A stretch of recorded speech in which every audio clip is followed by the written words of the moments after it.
The broadcast is now starting. Pues bienvenidos al último webinar de la temporada 2020, coronavirus, sin coronavirus y todo eso.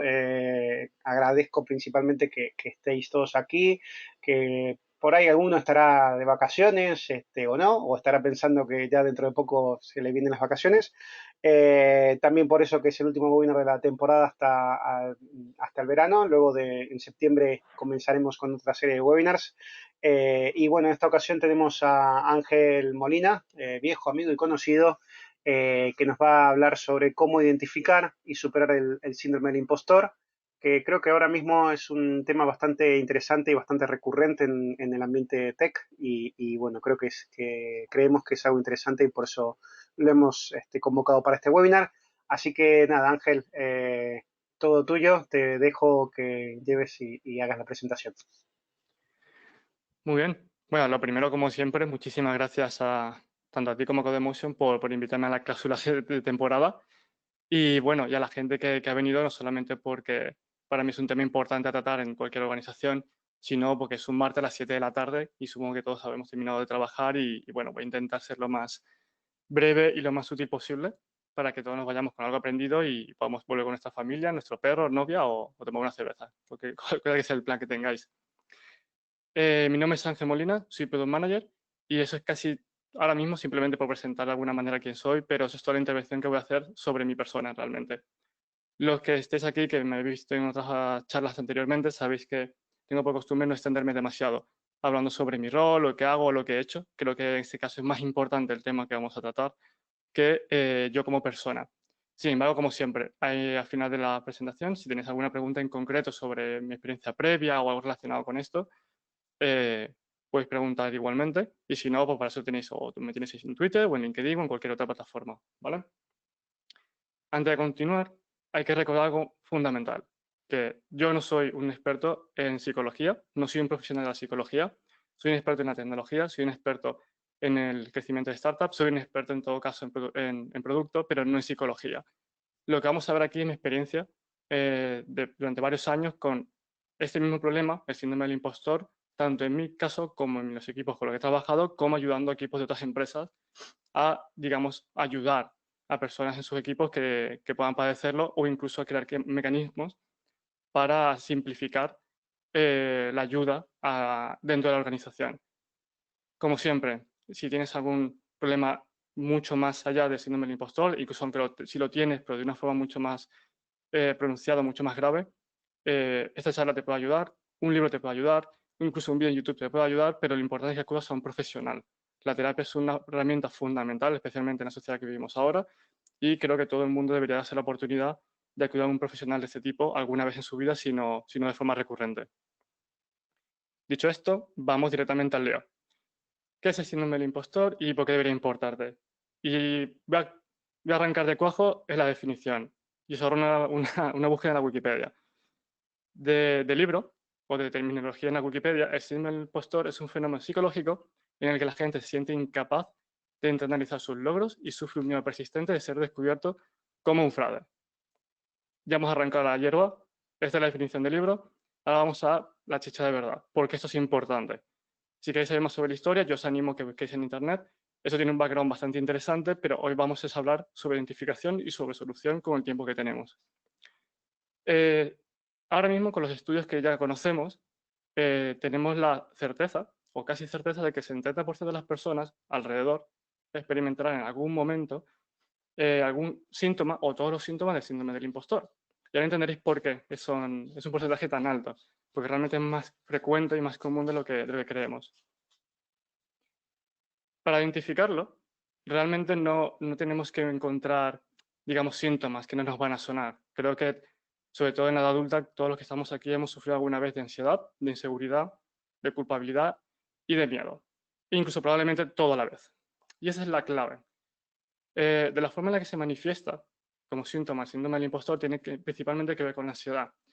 La ansiedad porque cuando sufres o alguien de tu entorno sufre de este síndrome, tiende a básicamente que da igual todo lo bien que haga, incluso aunque tenga reconocimiento tanto de la gente de su entorno en el trabajo como en el ámbito personal, no siente que sea mérito suyo. Lo atribuye a la suerte, lo atribuye a cualquier otro factor, pero no a su propio valor. No que han sido ellos realmente los que han sido capaces por su cuenta de hacer eso bien, a pesar de tener el feedback de su entorno de que es así. Eso genera una ansiedad por la incertidumbre, porque constantemente te estás cuestionando lo que estás haciendo, lo que te lleva a la inseguridad. Básicamente, si en cada momento te cuestionas que tanto lo malo como lo bueno, si es correcto o no, no adquieres esa seguridad necesaria para crecer en el ámbito profesional, ni en el ámbito personal, y casi en ningún ámbito. Eso suele, eso suele empeorar hasta llegar a la culpabilidad, porque te sientes un fraude, sientes que estás engañando al resto, y suele pasar mucho cuando, por ejemplo, estás en una organización y bueno, tú te esfuerzas mucho y realmente, incluso en tu entorno profesional, están muy contentos contigo, sientes que les estás engañando, sientes que lo que estás haciendo realmente es una farsa y acabas con mucho miedo. Miedo a que te descubran, miedo a que se descubra la farsa que tú más o menos has montado en tu cabeza al respecto. Y el miedo no es solamente a que te descubran, es miedo a las consecuencias a que te descubran, porque al final es algo que la mayor parte del tiempo está en tu cabeza, pero no está en la cabeza del resto. Y sueles sufrir un cuadro mixto de todo eso, que incluso lleva a derivar a problemas de salud. Los orígenes son muy diversos. Aquí a nivel de orígenes, bueno, te puedes tardar a elegir. Sin embargo, hay ciertos patrones comunes, ya sea desde la infancia, cómo crecemos y cómo nos educan, luego condiciones del entorno, condiciones personales, discriminación social y de casi cualquier tipo. Por repasar un poco, en la infancia nos vamos a encontrar gente que normalmente ha crecido en un entorno hostil en su familia, en un entorno muy discriminatorio, incluso sufrió acoso escolar. Eso es bastante común en este tipo de personas. Condiciones del entorno en el que, por ejemplo, el entorno laboral es extremadamente exigente, e incluso donde sufres una diferencia salarial, que de hecho principalmente esto lo llevan sufriendo muchos años las mujeres y lo siguen sufriendo. Todos sabemos que si vivimos en una sociedad ahora mismo con una diferencia salarial entre hombres y mujeres muy clara, además de otros casos, y de hecho originalmente se acuñó el término de síndrome del impostor sobre estudios de mujeres con éxito, que a pesar de tener muchísimo éxito, no lo creían merecido y tenía que ver un poco con esto. Las redes sociales, que las redes sociales salen en los últimos años como casi siempre como síntoma negativo de casi cualquier cosa, y tiene sentido. Las redes sociales, podemos pensar en ellas como Instagram, TikTok o casi cualquier otra red social donde la gente solo sube o proyecta aquello que quiere ser o que cree que quiere ser. Es decir, constantemente estamos frente a estímulos que nos recuerdan que la vida de los demás siempre es más idílica, siempre mejor que la tuya. Entonces es algo inalcanzable. Las redes sociales siempre van a estar en tu contra en una situación como esa, porque es imposible alcanzar ese nivel de vida tan plena y tan idílica que todo el mundo cree que tiene y que todo el mundo proyecta a través de las redes sociales. Fracasos previos, como haber emprendido y haber fracasado, o en un entorno personal tóxico. Perdonad. En las condiciones personales vamos a encontrar gente con inseguridad, con baja autoestima, con excesiva autocrítica. Con excesiva quiere decir no solo autocrítico, quiere decir que prestas demasiada atención, demasiada fuerza, demasiado todo, demasiada energía a un simple error. Cometes un error y a lo mejor pasas 3 días dándole vueltas, o una semana.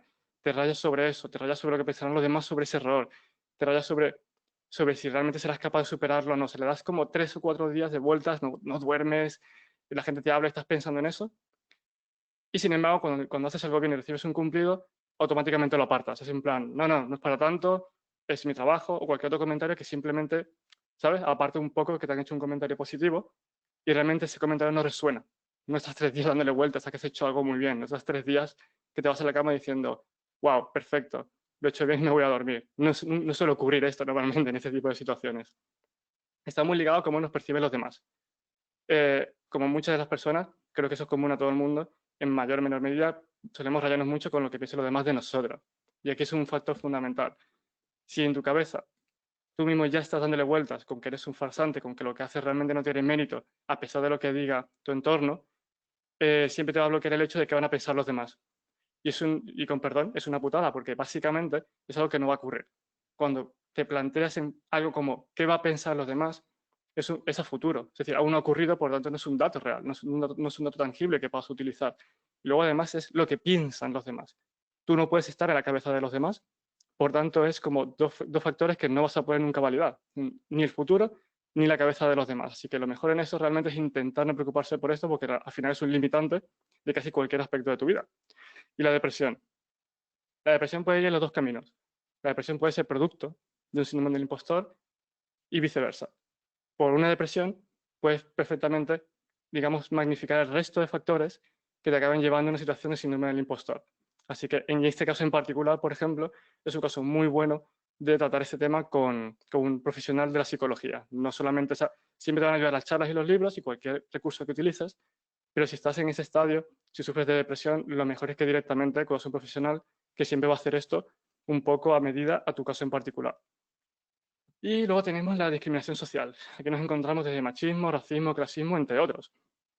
Es algo bastante común. Creo que en distinta mayor o menor medida lo vamos a sufrir todos. Y de hecho, os puedo decir que, bueno, que básicamente, hasta aquí. Estos venían a ser un poco los factores que yo sufrí en su día. Por ejemplo, en su día yo me crié en un entorno escolar bastante hostil, porque era extranjero, me había mudado a España y crecí dentro básicamente de un racismo y un clasismo bastante importante, porque no solamente era extranjero y mulato, sino que también era pobre. Para aquella época emigramos precisamente por falta de recursos, entonces tenía también el estigma de ser pobre.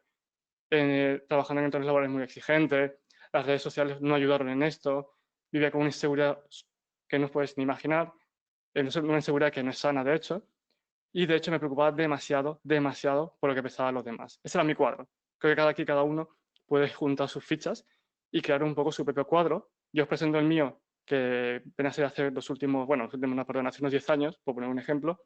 Este era un poco mi cuadro y cómo lo percibía yo en su momento. Eso se presenta en la vida cotidiana como básicamente como un matón de clase que tienes en tu cabeza que te hace bullying constantemente. Te recuerda que no vales, te recuerda básicamente que has hecho algo mal. Es el que hace que estés 3 o 4 días dándole vueltas a algo, que te vayas a la cama y no pares darle vueltas, que alguien te haga un cumplido, que tu jefe te diga que has hecho algo bien y eso no termine de sentarte bien porque tienes este Nelson en tu cabeza dándote con un palo y diciéndote jaja todo el rato porque básicamente se encarga, su trabajo full time es este. O sea, si vais a LinkedIn de esta persona, va a ver que básicamente su título es bullying en tu cabeza. Y esto acaba afectando ya de una forma un poco más seria, al margen de la broma, a los ámbitos tanto personales como profesional. Tanto personal como profesional. Aquí el más importante. Aquí yo creo que todos estamos en esta reunión o en esta charla por el tema profesional, porque venimos del gremio de Codemotion, nos interesa, pero hay que perder la perspectiva de que la personal realmente es la más importante, al margen de la profesional. Recordamos que uno de los síntomas es la ansiedad. Y lo he puesto como un ejemplo para no repasarlos todos. La ansiedad tiene asociadas y demostradas muchas patologías a ella. Y creo que aquí probablemente más de uno lo habrá sufrido en mayor o menor medida. Esto impacta tanto en el descanso como en la alimentación, en la relación con los demás y casi cualquier otra cosa asociada tanto a la ansiedad como a la angustia como al miedo. Por eso el síndrome del impostor es tan importante. No es importante porque sea algo relativamente moderno, porque se ha puesto muy de moda hablar de esto. Es algo que me da rabia porque cuando yo necesitaba ayuda sobre esto hace un montón de años, yo me iba a internet y solo encontraba artículos de Medium muy superficiales que me decían cosas como tienes que intentar no rayarte, tienes que intentar ser más feliz, y es como en plan, eh, para eso no hubieses escrito nada, ¿no? Era un poco más esta la parte que descubriendo la que realmente me hizo el clic, es realmente centrarse un poco en esta parte personal, porque es la que desbloquea el resto. En el momento que consigues lidiar con esta parte más personal, no tienes dificultades en las relaciones ni personales y por tanto tampoco en las profesionales, no tienes un lastre en tu cabeza que te impide progresar y te dificulta avanzar en la organización, porque a lo mejor tú tienes un objetivo de mejorar en tu carrera, pero ya te aseguro que es imposible si vives constantemente con inseguridad y con miedo. Creo que es algo bastante obvio. Entonces, aquí la idea no es centrarse en el impostor dentro de una organización profesional y como parte de ese compendio de skills o de habilidades que tienes que tener o superar para mejorar en la profesión. Para mí lo mejor es enfocarlo desde la parte personal, porque cuanto mejor estés tú mismo, se va a proyectar hacia el resto de los ámbitos. O sea, no hace falta pensar en que, uy, esto no me hace conseguir el ascenso, cambiar de rol o ese es el trabajo que sueño. Céntrate primero en tu persona, en la parte que afecta a tu salud, que lo demás viene solo completamente. La forma de superarlo tiene distintas fases o distintas formas digamos, de trabajarlo. Eso va a depender un poco del estado y la persona. Insisto en que si te encuentras en una fase muy profunda o muy grave del síndrome o de la ansiedad o bien de la depresión, eso te va a ayudar, pero si no, acude a un profesional para eso. Aquí he intentado resumir, porque esto es un fragmento de una especie de workshop que hago para equipos en otras empresas. Aquí lo he reducido a una parte que es la parte más de tooling, la parte más de herramienta, que yo creo que mucha gente le puede funcionar sin extendernos demasiado. Y la parte es centrarnos en reducir la incertidumbre en su conjunto, la veréis cómo, y la parte más importante, que es recuperar gradualmente el control. Eso lo podemos, digamos, poner en otras palabras más llanas, como intentar expulsar ese matón de la cabeza gradualmente y recuperar nosotros el control sobre lo que pensamos sobre nosotros mismos, sobre esa autocrítica y sobre esa, digamos, falta de autoempatía con los logros que tenemos, ¿no? Para eso vamos a hacerlo en distintos pasos, digamos, desde lo más fáciles a lo que requiere un poco más de esfuerzo. Y para mí el primero es esforzarte en aceptar los cumplidos, que suena muy, muy wonderful, pero tiene su cosa detrás. Esforzarte no es volverte loco, ¿sabes? Aceptando un cumplido. Es cuando alguien en tu organización o alguien en tu entorno personal te hace un cumplido porque has hecho algo bien, intenta evitar el reflejo de decir gracias tal y pasar a otro tema. O decir es mi trabajo o no es para tanto. Esforzarte implica, para empezar, evitar ese estímulo, ese reflejo que viene rápido y sustituirlo por algo un poquito más explícito. Y aquí pongo un ejemplo que a mí me gusta mucho porque me encanta practicarlo porque es muy útil para muchas cosas. Digamos que yo termino la charla, ¿verdad? Y si estuviésemos en un entorno físico, yo termina probablemente los otros ponentes, nos vamos a algún sitio, estamos tomando un café o una cerveza. Y se acerca alguien y me dice, me ha gustado mucho tu charla. Yo, perfecto, genial, muchísimas gracias. Explícitamente le devuelvo gracias por tomarte el esfuerzo. ¿Cuál es la parte que más te ha gustado? Esta pregunta me está forzando a mí a seguir hablando sobre ese cumplido, ese reconocimiento de esa persona.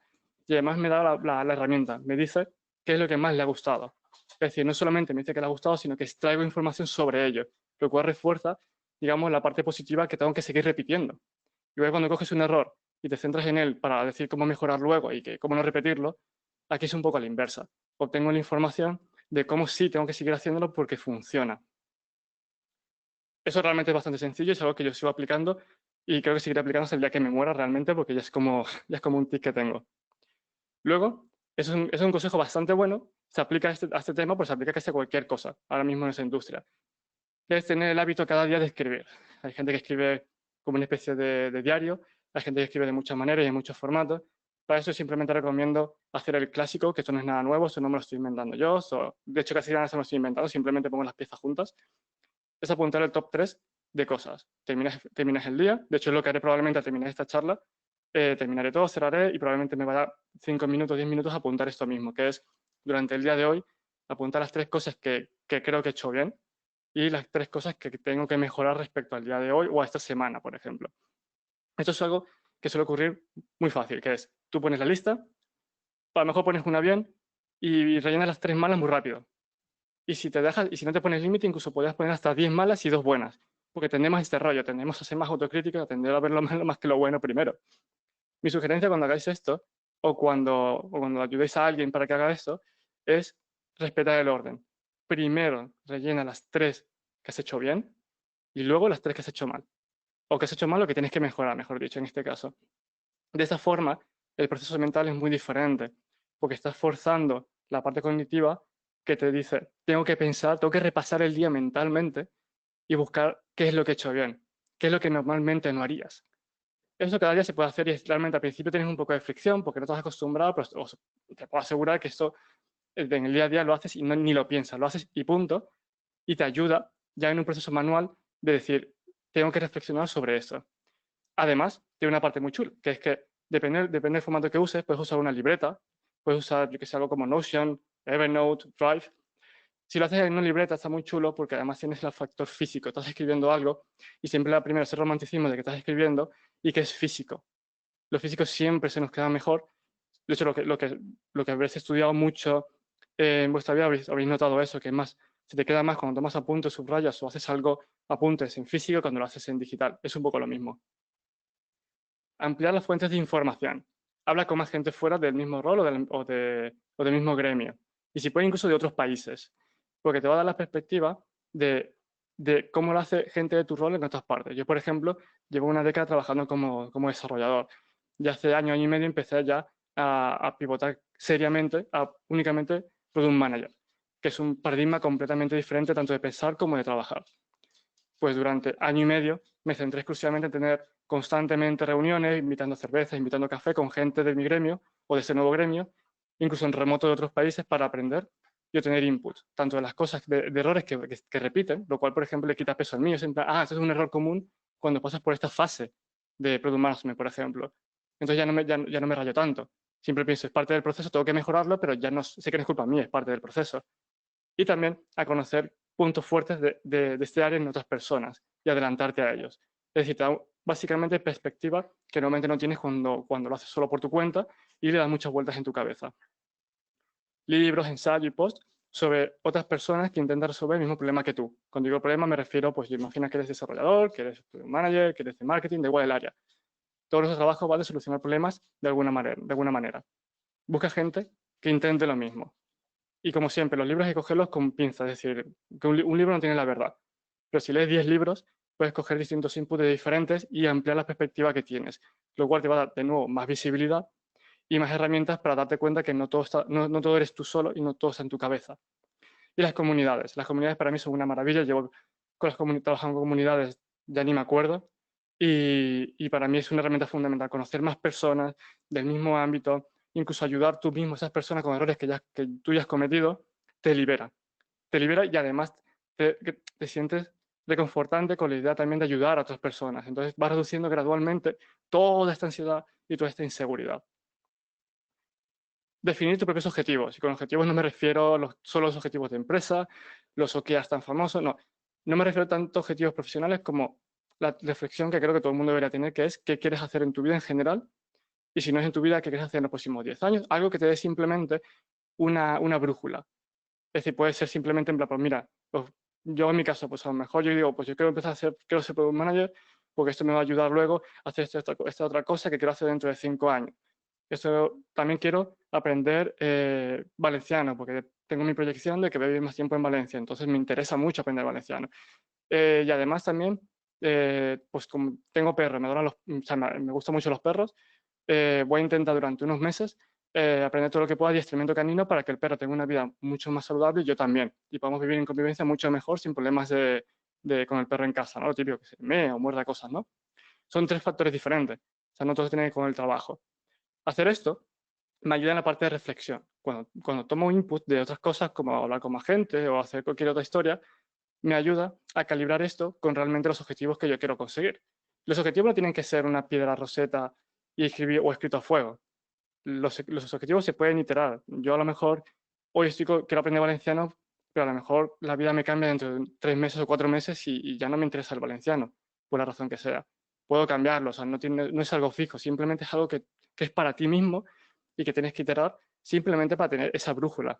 Para ti, no para el resto, simplemente para ti. También ayuda mucho escribirlo. La parte importante de eso es escribirlo en el formato que te dé la gana. Escrito, Notion, Drive o lo que necesites. Y esto es una de las partes más complejas. Pues es un poco gradual todo esto. Esta es la parte más compleja. Convertir un hábito, cualquier cosa en la vida, es un marrón.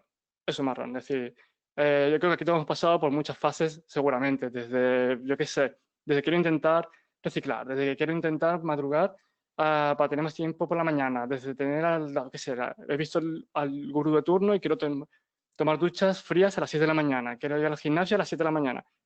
No escalan. No escalan porque todos los hábitos son muy complejos. Esa es la parte en la que al final, poco a poco, tienes que poner más esfuerzo. Cuando tienes objetivos, te permite que el seguimiento que haces, como por ejemplo, escribir diariamente las 3 cosas buenas, las 3 cosas malas, te permite alinearlo. O sea, puedes ir consultando periódicamente, que es el periodo de reflexión, en el que yo lo hago, por ejemplo, cada semana. Yo termino de trabajar, escribo 4 cosas, tengo un poco claro lo que pasa en el día, y por cuando llega el fin de semana, con mucha calma, cojo un café o mientras paseo el perro, estoy con el móvil, estoy revisando justamente lo que ha pasado la semana y reflexiono sobre si lo que he hecho esta semana, o este mes, o el periodo que te dé la gana, me ayuda a conseguir precisamente esos objetivos. Esa es la parte de seguimiento. Y luego la de iterar. Yo he puesto aquí iterar porque sé que muchos de los que me estáis viendo venís del mundillo Agile y la parte de iteración realmente es como el keyword que creo que vais a entender. Podría poner iterar y podría poner reflexión. Es la parte en la que vas revisando todos estos inputs que vas obteniendo. Con input son pues tanto lo que has leído, como incluso esta misma charla, como cuando los que se he dicho hablar con más gente, o incluso lo mismo, el top 3 y de bueno y malo que habéis apuntado. La reflexión incluye, es con todo esto, ¿estoy consiguiendo lo que yo quiero? Si no es así, si la respuesta es que no, tampoco es malo. Quiere decir simplemente que ahora tienes algo muy bueno, que es, has conseguido ver tangiblemente con datos, has conseguido ver de verdad que estás un poco alejado del objetivo.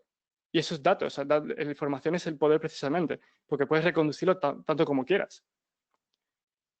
Y digamos que en su conjunto, y ya queda poquito, en su conjunto, esas herramientas realmente no son exclusivas y síndrome del impostor, por dejarlo claro.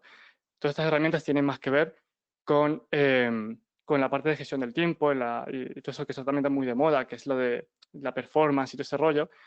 Pero he juntado estos porque para mí la parte importante, no solo que me ayudó a mí en su día, sino la que yo intento compartir con más gente y en la gente normalmente con la que trabajo en otros equipos, es que tú tengas tu propia fuente de información. Y creo que esa es la parte más importante, no solamente de todo esto que he contado, sino creo que en general, creo que ese es el punto más importante. Vivimos en un mundo en el que nos hemos criado, me voy a poner un poco metafísico, no os asustéis, o sea, no soy ese rollo, pero creo que es la mejor forma de explicarlo. Vivimos en un mundo y una sociedad en la que constantemente, desde el momento que nacemos, nos recuerdan que hacemos las cosas mal. De vez en cuando nos recuerdan que hacemos las cosas bien. Cuando crecemos, tanto el sistema educativo como el sistema profesional hace mucho hincapié siempre en aquello que vas a hacer mal. No es raro que te encuentres en una situación de presión, de estrés y de angustia y que en ese momento alguien te haga un cumplido y no te lo tomes en serio. Porque por repetición, toda la sociedad te ha recordado a ti y a mí y a todos que eso es así. Desde el momento que enciendes la televisión y ves un anuncio, el coche que sale en la tele siempre será mejor que el tuyo. El zumo que bebe Paspadilla siempre será mejor que el tuyo también. Cuando vas a Instagram, la vida que viven los demás siempre es mejor que la tuya. Siempre, siempre estás rodeado por estímulos que dicen desde fuera, hacia ti, desde fuera, que nunca es lo suficiente. Y eso es lo que con eso intento conseguir. Algo tangible que te dé una perspectiva desde tu punto de vista. Pero no solamente desde tu cabeza porque tú creas ideológicamente algo, sino hackearte a ti mismo. Es decir, tener los datos no solamente valida algunas cosas que tú pensabas, te ayuda a encontrar gaps o encontrar agujeros que tú no habías visto sobre ti mismo. Y todo esto es importante que lo mantengas para ti, es decir, que tú lo escribes, tú lo digieres, e intentar que no sea, o sea, digamos, no compartírselo con demasiada gente porque esa es tu perspectiva y está escrita. De tal forma que cuando estás en un trabajo, en el ámbito personal, y alguien te reprocha algo o algo te evalúa de alguna manera, no solo tienes esa opinión como vector para que te juzguen. No tienes que basar siempre tu trabajo o tu progreso en que tu manager o tu jefe o cualquier persona de autoridad valide que lo haces bien. Porque tienes información y el sistema necesario para ti mismo para evaluar tú también si eso es verdad. Y así de esa forma salir un poco del loop de que todo tu mundo se base en cómo te juzgan los demás. Porque empiezas un poco a conocerte a ti mismo y además a intentar tomar iniciativas que te afectan solo a ti y no al resto de tu entorno. Bueno, este es otro slide que viene a decir lo mismo. Es que la iba a quitar en realidad, pero la parte importante aquí es que recordéis que es como conducir. Son muchos pasos, son muchas tonterías. A lo mejor quieres escribir cada día y te cuesta porque es cada día. Yo os puedo asegurar que yo es algo que ya ni pienso. He tenido que acordarme un poco de estas situaciones para ponerlas en las slides, pero en verdad yo escribo todo esto todos los días y no me suponen casi ningún esfuerzo. Para mí es como tomar el café o cepillarme los dientes. Y como una parte de ejemplo, que creo que es la última slide ya, como parte de ejemplo quería poner la parte de objetivos. Para alinear objetivos con esa parte de salir un poco de la incertidumbre.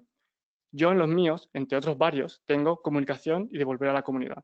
Comunicación porque yo desde muy pequeño tengo problemas tanto de vocalización, que probablemente lo habéis notado, pues antes era mucho peor, y de comunicación. Antes me era muy difícil expresar ideas, lo cual también pues, fue un poco infierno en el colegio este tipo de situación.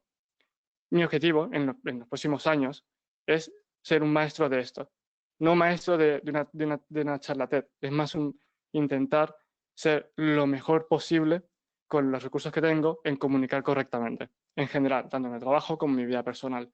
Y la comunidad. Devolver a la comunidad porque para mí es fundamental, ya sea a nivel de open source, incluso esta charla es devolver a la comunidad.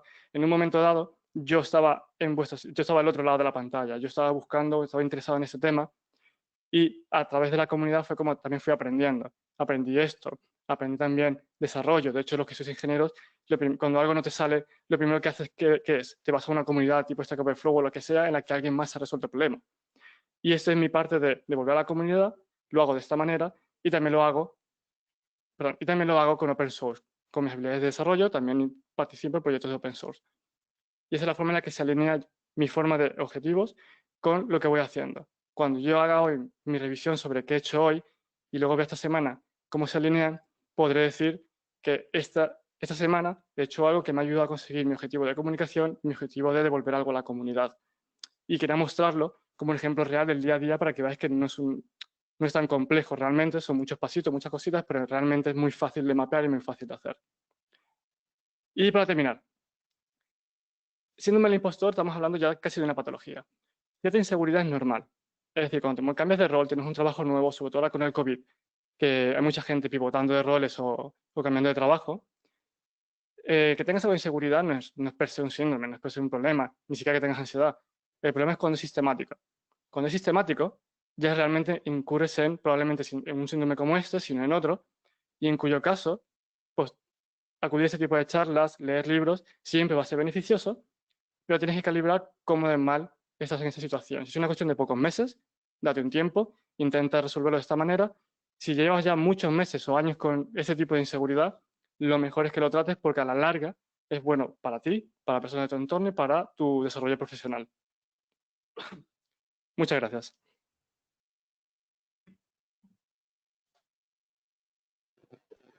Bueno, muchísimas gracias, Ángel. No sé si hay preguntas o si alguien quiere comentar algo o preguntar.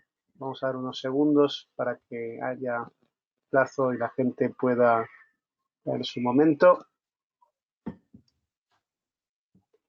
Bueno, Patricia nos dice, bueno, te dice, muy interesante la charla, muchas gracias.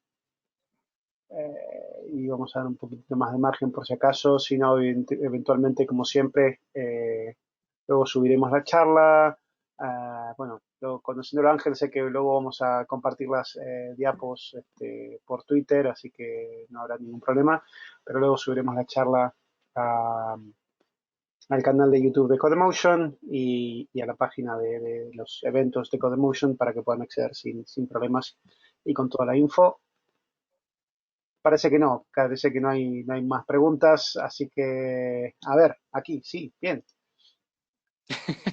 Bueno, es que hay que animar a la gente. Sí, sí me pasa. A ver, te pregunta Mazi, sobre convertir repeticiones en hábitos, ¿has tenido muchos setbacks?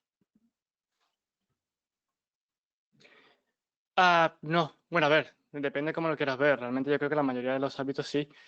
Aquí la parte importante es que cuando intentas cometer un hábito es no solamente la repetición y la constancia, sino que a veces simplemente no escalan porque realmente no forma parte de algún objetivo claro. Es decir, a lo mejor, pongo el mismo ejemplo, quizás tú has intentado ir al gimnasio varias veces por semana y no acabas escalando, pero suele ser porque no estabas en el momento o en el objetivo que querías. Si es porque un amigo lo ha hecho y te arrastra, probablemente lo acabes dejando al poco tiempo. Si es porque te has visto un Michelin y vas 4 o 3 días y ves lo duro que es, probablemente lo dejes. Sin embargo, tu objetivo es, dentro de 2 o 3 años, me gustaría hacer esto y una de las cosas que tengo que hacer es ir al gimnasio, además de comer sano, gradualmente debo ir yendo. Entonces yo creo que tiene más que ver realmente con la expectativa que tienes de qué quieres conseguir con eso y la repetición que con que repetir muchas veces y falles. Que de hecho no es lo normal. A lo mejor intentas 1000 hábitos, que eso es un error bastante común, hacer muchos a la vez, pero, pero puede pasarte. Con que traccionen 2 o 3 de lo que sean importantes para ti, da igual que falles en los demás. Al final, siempre y cuando alineen con los objetivos que tenías. Vale, bien. Pues Verónica pregunta, bueno, las gracias obviamente, con respecto al tiempo que dedicas a reflexionar sobre todo y en general las técnicas que has dado, ¿no es peligroso rozar la obsesión? Y dice, pregunta porque yo tiendo a ser obsesiva y han sido muchos pasitos para hacer que creo que es complicado no convertir en obsesión obligación y que cueste más de la cuenta hacerlo. No sé si, bueno, sí, que para mí Sí, yo creo de que hecho, entiendo y empatizo con la pregunta. También soy desarrollo. Aquí también, otro consejo, me da mucha rabia malos consejos porque ni que fuese yo el gurú de turno. Pero bueno, una cosa que me funciona muy bien, pues también soy de ese rollo, es que ponerme límites. Y voy a poner otro ejemplo que no tiene que ver con esto porque siempre un ejemplo ayuda más. Yo hace muchísimos años me encantaba leer, pero tenía problemas para leer. Lo típico, quieres leer muchos libros, pero no puedes porque no tienes hábito. Como mucho, yo empezaba leyendo 10 minutos de reloj. Elegía un libro, de a 10 minutos, terminaba, sonaba la alarma y paraba de hacerlo. Eso me forzaba a que mi compromiso eran 10 minutos. Puedo hacer una hora, pero el problema es que si supero esos 10 minutos no va a escalar. Con la parte de reflexión, yo, o sea, no, o sea, lo intento hacer siempre casi el mismo día a la misma hora, pero por una cuestión simplemente de rutina. Pero realmente basta con que puedas hacer lo mismo. Es decir, yo voy a coger 10 minutos, porque no tiene que ser una hora de reflexión, basta con 10 minutos, 10 minutos. Voy a coger un poco todo lo que he hecho, o sea, el tiempo que pueda invertir en una red social, en Twitter o lo que sea, lo invierto en esto. Intento que sea en un momento que esté muy tranquilo. Yo suelo usar mucho, por ejemplo, momentos cuando salgo con mi perro a dar un paseo, que nos vamos al parque, o por las mañanas, o incluso fin de semana me levanto, hago el café, voy tranquilamente y me siento, y mientras eso, pues aprovecho ese momento de reflexión. Intento que sea un momento tranquilo. Y suele escalar bastante bien. Es decir, entiendo lo de la obsesión, pero realmente es un temor que al poco tiempo desaparece, siempre y cuando respetes los límites. Es decir, si tú te planteas 10 minutos, son 10 minutos y mientras haces el café ya estás relajada. No cuando estés en el metro con mucha gente y estresada, por ejemplo. Ese es un mal momento. Intenta que sea el otro, porque así también refuerzas un poco de que lo haces en un momento en que te sientes cómodo y en que te sientes bien, y no en un momento estresante. Vale, guay. Y a ver, Ángel Miranda, bueno, que suelo agradecer las charlas. En 2 años he cambiado 3 veces de trabajo, escalando. Bueno, nada, que está contento. Pensé que había una pregunta, que nada, que lleva 3 meses en el nuevo trabajo y y lo está sufriendo. Dice, bueno, que en 2 años ha cambiado 3 veces de trabajo, escalando mis objetivos y siempre me ha pasado esto mismo. Así que nada, que el webinar llega en el momento justo, así que bien. No te consideres gurú, pero vas de camino de. Así que va bien, yo creo. Maldita sea. Eh, y Sol pregunta aquí, bueno, pregunto, supongo por el tema de los libros y tal, que has hablado de tema de- no de autoayuda, sino para hablar sobre este tema. ¿Alguna bibliografía recomendada? ¿Algún libro que recomiendes? Sí, solo, bueno, hay muchos, en verdad, muchos muy buenos, pero hay una piedra angular. No es sobre el síndrome per se. De hecho, honestamente, no he encontrado ningún libro sobre este síndrome que me haya gustado, más allá de que eran básicamente versiones impresas de posts mediums, que y de verdad le tengo mucha presión a ese tipo de posts porque es que de verdad me da mucha rabia, no ayuda en nada. Una cosa que sí me parece angular en todo esto es el libro de Atomic Habits, que sea Hábitos Atómicos, creo que hay una traducción en castellano por ahí, que realmente creo que es muy famoso, pero es muy famoso también creo porque que es bastante bueno. Yo es un libro que no me canso de leer, lo he leído varias veces en los últimos años y me parece una herramienta muy buena y un muy buen punto de partida. Sin obsesiones, porque el libro es muy grande, pero de todos los libros sobre hábitos y performance y gestión de tiempos, o sea, me habré leído ya casi todos los que hay y si tuviese que elegir solo uno e invertir tiempo en uno, yo diría que es solo ese. Luego lo pondré en Twitter por si no la gente se lo olvida. Pero Hábitos Atómicos, Atomic Habits en inglés. Y nada, buenísimo ese libro. Vale, para ir terminando, porque bueno, aquí ya estamos, ya así que nos vamos acercando, bueno, no acercando ahorita, pero bueno. Carles dice, bueno, que en mi experiencia veo que me muevo bastante a base de referentes, escoger a alguien que admiro y querer seguir sus pasos o conseguir su nivel. Eh, Fácilmente me genera ansiedad porque no llego a ser nunca tan bueno o tan bueno como imagino que es esta persona, o sea, ahí estamos hablando de idealizar. No sé si Mm. en tu experiencia te has encontrado con esto o si se te ocurre algo al respecto. Sí, creo que me ha pasado mucho y creo que le pasa a mucha gente. Es muy difícil porque esto parte en cierta parte de la inseguridad. Y por eso decía antes lo de atacar primero la parte personal, porque así luego lo demás es mucho más fácil.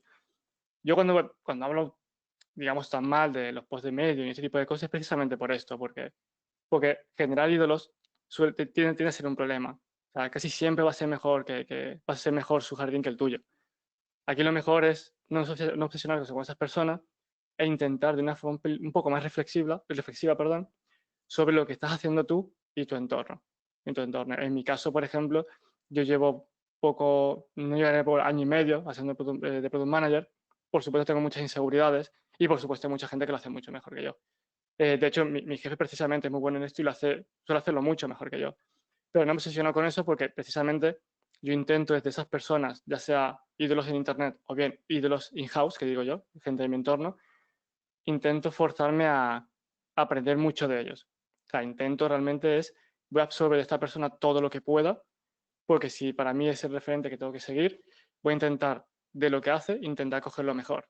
No todo, porque es una cosa que se intenta evitar, que es replicar lo que hacen tus ídolos. En mi caso es que yo intento de la gente que me rodea y de la gente que me interesa, coger siempre todo aquello positivo que me interesa de esa persona y intentar aplicarlo, intentar validarlo. Es decir, puedo intentarlo yo y salir mal, pero desde luego no replicarlo todo, porque nunca vas a poder, y no es porque sea mejor que tú, sino que cada persona es un mundo y cada persona aplica cualquier cosa de forma diferente, sobre todo en el ámbito de la tecnología o en el ámbito de la gestión de personas, etcétera. Cada persona es un mundo, lo mejor es que cojas lo mejor que te funciona a ti y con eso hagas un collage y te generes, digamos, tu propio referente para ti mismo. Yo es que suena muy gurú, lo siento mucho, pero es que creo que es un poco así de verdad. Sí, suena un poquito gurú, no pasa nada, te lo Ya, vamos a tío. perdonar. Y bueno, nada, aquí, bueno, Silvia da las gracias también y nada, simplemente darte las gracias, Ángel, por esta charla, por haberte dejado liar para que te trajéramos al redil de los webinars de Codemotion. Y bueno, para todos los que todavía siguen aquí con nosotros, darles las gracias por haber asistido, por las preguntas, obviamente. Y bueno, esperamos verlos o leerlos a partir de septiembre cuando empecemos de nuevo con los webinars. Igualmente sugiero y les recomiendo que estéis atentos a nuestra cuenta de Twitter esta semana, que anunciaremos algo bastante interesante. Y bueno, nada, eso simplemente. Muchísimas gracias, Ángel, y estamos en contacto. Nada, un placer. Hasta otra.